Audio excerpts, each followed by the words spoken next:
السلام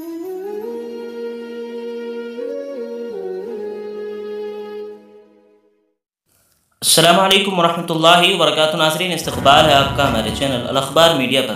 ناظرین، مولانا سید ارشد مدنی صاحب اور وزیر داخلہ امت شاہ 25 فروری کو پٹنہ میں سخت حفاظتی انتظامات۔ جمعیت علماء ہند کے قومی صدر حضرت مولانا سید ارشد مدنی صاحب 25 فروری کو دارالحکومت پٹنہ کے شری کرشن میموریل ہال میں جمعیت کے زیر اہتمام منعقد ہو رہی جمہوریت بچاؤ کانفرنس میں مہمان خصوصی کی حیثیت سے شریک ہونے کے لیے پہنچ رہے ہیں، جس کے لیے بڑے پیمانے پر تیاری مکمل ہو چکی ہے، جبکہ 25 فروری کو ہی شری کرشن میموریل ہال کے پاس میں ہی باپو آڈیٹوریم میں مرکزی وزیر داخلہ امت شاہ سوامی سچینانند سرسوتی یادگاری تقریب میں شرکت کریں گے۔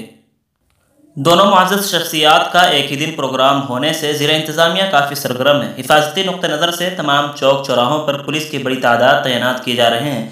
اطراف کے علاقوں میں پولیس چھاونی میں تبدیل ہو گئی ہے۔ جمعیت علماء بہار کے ناظم نشر و اشاعت ڈاکٹر انوار الہدیٰ نے بتایا کہ اس اہم کانفرنس میں فرقہ پرستی اور منافرت کی خفیہ و اعلانیہ سازشوں اور منصوبوں کا ناکام بنانے کے لیے، سماجی برائیوں اور ناانصافیوں کو دور کرنے اور صالح معاشرے کی تشکیل کے لیے، اصلاح معاشرہ تحریک کو مربوط اور منظم بنانے کے لیے، سیکولرزم کی بقا اور آئین کی حفاظت اور فرقہ وارانہ ہم آہنگی اور قومی یکجہتی کو فروغ دینے کے لیے، نوجوانوں کو تعلیم، روزگار اور معیشت کے میدان میں مثبت رہنمائی اور تعاون کے لیے اہم نکات زیر بحث آئیں گے۔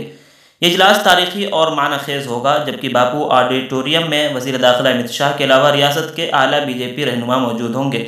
بی جے پی لیڈران نے تقریب کو کامیاب بنانے کے لیے پورے بہار سے کارکنان کو بلا رہی ہے اور کارکنان آج سے پٹنہ پہنچنا شروع ہو چکے ہیں، جبکہ جمعیت علماء کے کانفرنس میں بھی ریاست و بیرون ریاست سے لوگ پٹنہ پہنچ رہے ہیں، تو 25 فروری کا دن پوری طرح سے گہما گہمی رہنے کا امکان ہے۔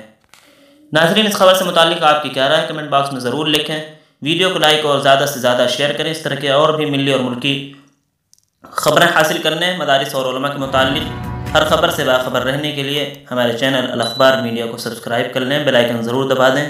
شکریہ، والسلام علیکم ورحمۃ اللہ۔